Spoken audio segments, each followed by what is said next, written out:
ஓம் நமோ நாராயணாய. குருப்யோ நமக. ஆழ்வார்கள் திருவடிகளே சரணம். ஸ்ரீமதி ராமானுஜாய. ஸ்ரீ நம்மாழ்வார் திருவடிகளே சரணம். திருவாய்மொழியின் 2வது பதிகத்தின் 2வது பாசுரத்தை காண்போம். தன் ஞானத்தினால் எம்பெருமானின் அருள் பெற்று உபதேசம் செய்கின்றார் நம்மாழ்வார்.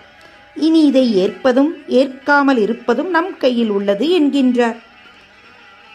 மின்னின் நிலையில்லா மண்ணுயிராக்கைகள் என்னும் இடத்தீரை உண்ணும் மின்னீரே.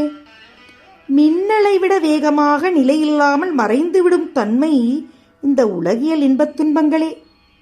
நேற்று நன்றாக பேசிக்கொண்டிருந்தாரே, இன்று இல்லையே. நீண்ட காலம் சேர்த்த செல்வம் கனவு போல் காணாமல் போய்விட்டதே. பூத்து குழுங்கும் அழகான மலர்கள் வாடிவிட்டதே. இளமையாக இருக்கின்றவர் முதுமை அடைகின்றார்களே. மின்னல் போல் மறைந்து வெட்டி மறையும் ஆயுள் சட்டென்று முடிவதை காண்கின்றோம் அல்லவா?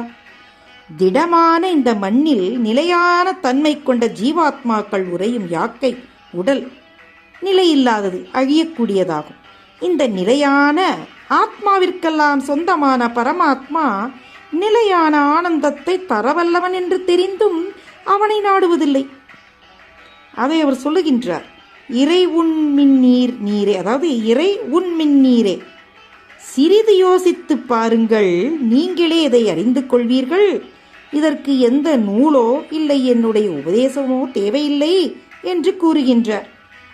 ஆகையால் வாருங்கள், விரைந்து காலதாமதமின்றி அவனை பற்றி கொள்வோம், இன்னும் சிந்திப்போமாக. ஓம் நமோ பகவதே வாசுதேவாய.